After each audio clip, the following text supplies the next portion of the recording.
পৃথিবীর ইতিহাসে সবাইকে অবাক করে দিয়ে নিজের মক্কেলের ফাঁসির দণ্ড হওয়ার পরে মুচকি হেসে দেয়া সে আমির হোসেন সাহেব আবারও একটা নাটকীয়তার পরে আবারও শেখ হাসিনা রাষ্ট্রনিযুক্ত আইনজীবী।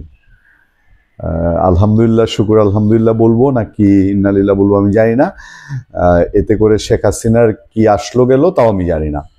তবে আমির হোসেন সাহেব তার আইনজীবী হয়েছেন। গুমের মামলায়ও শেখ হাসিনা রাষ্ট্রনিযুক্ত আইনজীবী সেই আমির হোসেন। যদিও তিনি ওই শেখ হাসিনা মামলায় যখন শেখ হাসিনার মৃত্যুদণ্ড হলো তার মুচকি হাসি, তো উনি পরে নাকি বলেছেন যে ওনার চেহারাটা এইরকম। হ্যাঁ, আমি জানি না আওয়ামী লীগের লোকজন বা শেখ হাসিনার লোকজন এটা কতটা যুক্তিযুক্ত মনে করেছে। গুম ও নির্যাতনের ঘটনায় মানবতা বিরোধী অপরাধের পৃথক দুই মামলায় ক্ষমতাচ্যুত প্রধানমন্ত্রী শেখ হাসিনার পক্ষে আবারও রাষ্ট্রনিযুক্ত আইনজীবী হয়েছেন মোহাম্মদ আমির হোসেন। ওই দুই মামলায় হাসিনার আইনজীবী থেকে জেদাই খান পান্না নিজেকে প্রত্যাহার করে নেওয়ার পর বুধবার বিচারপতি মোহাম্মদ গোলাম মর্তুজা মজুমদারের নেতৃত্বাধীন 3 সদস্যের আন্তর্জাতিক অপরাধ ট্রাইব্যুনাল 1 আইনজীবী মোহাম্মদ আমির হোসেনকে এই নিয়োগের আদেশ দেন। এর আগে তিনি জুলাই-আগস্টে মানবতা বিরোধী অপরাধের মামলায় শেখ হাসিনার আইনজীবী ছিলেন। গুমের এই দুই মামলায় শেখ হাসিনার পক্ষে আইনজীবী হতে চাইলে, আচ্ছা এই ঘটনাটা আমি যাব। জেদাই খান পান্নার নিজে রাষ্ট্রনিযুক্ত আইনজীবী হওয়ার বিষয়টা নিয়ে আমরা সমালোচনা করেছিলাম। আমরা বলেছিলাম যে জিনিসটা আসলে জেদাই খান পান্না কেন করেছেন, কি করেছেন, এটার ফলাফল যাকে একটা ক্ষান্ত হয়েছে কিন্তু ভালোভাবে হয়নি কেন দেখেন, সেটা হচ্ছে যে জোরপূর্বক গুম ও খুন নির্যাতনের অভিযোগে মানবতা বিরোধী অপরাধের মামলায় মৃত্যুদণ্ডপ্রাপ্ত আসামি ক্ষমতাচ্যুত প্রধানমন্ত্রী শেখ হাসিনার পক্ষে আইনি লড়াইয়ের ঘোষণা দিয়ে না আসায় ট্রাইব্যুনালের তলবে বুধবার হাজির হন আইনজীবী জেদাই খান পান্না। তাকে তলব করতে হয়েছে বা তলব করেছে, জিনিসটা সেরকম। ঘোষণা দিয়েও ট্রাইব্যুনালে না আসায় পান্নাকে তীব্র ভৎসনা ও তিরস্কার করে আদালত বলেন, তাহলে কি আমরা ধরে নেব আসামি শেখ হাসিনার সঙ্গে আপনার যোগাযোগ রয়েছে? ইন্টারেস্টিং না?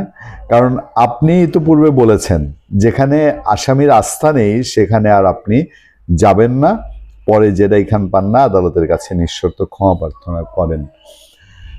আচ্ছা, আসামির সঙ্গে যোগাযোগ থাকাটার বিষয়টা আইনি ব্যাখ্যা আপনাদের কারো কাছে আছে? ধরেন কোনো একজন আসামি পলাতক, তার সাথে আইনজীবী আনুষ্ঠানিকভাবে নিয়োগ হয়নি, হতে পারেন, বা কোনো আইনজীবীর যদি যোগাযোগ থেকে থাকে পলাতক সাজাপ্রাপ্ত আসামির, সেই বিষয়টা আইন কি চোখে দেখে আমি জানি না, আমার এই সম্পর্কে জানা নেই।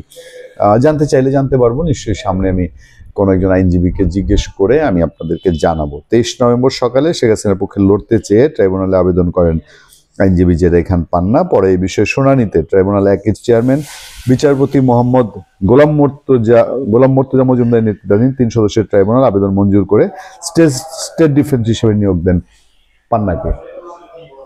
কিন্তু পরবর্তীতে 27 নভেম্বর নিজের ভেরিফাইড ফেসবুক আইডিতে ঘোষণা দেয়া আন্তর্জাতিক অপরাধ ট্রাইব্যুনালের প্রতি শেখ হাসিনা আস্থা নেই, যে আদালতের প্রতি বঙ্গবন্ধু কন্যার আস্থা নেই সে আদালতে তো আমি তাকে ডিফেন্ড করতে পারি না, উচিত না, অনৈতিক। এটা জেদাই খান পান্নার মতো মানুষের অনেক আগেই বোঝা উচিত ছিল। এবং শেখ হাসিনার সঙ্গে যোগাযোগ ছাড়া এবং এই ট্রাইব্যুনাল রায়, সরকার, দেশের সার্বিক বাস্তবতা, যে সিচুয়েশন, ওনার মতো বিজ্ঞ মানুষ যে সিদ্ধান্ত নিয়েছিলেন এখনো কিন্তু আমার কাছে ক্লিয়ার না। এর পেছনে ভেতরে আরো অন্তর্নিহিত কিছু আছে কিনা আমি এখনো ঠিক পরিষ্কার না। ভালো থাকবেন, সুস্থ থাকবেন। আপনাদের সাথে আমি আতিক রহমান, পূর্ণিয়া।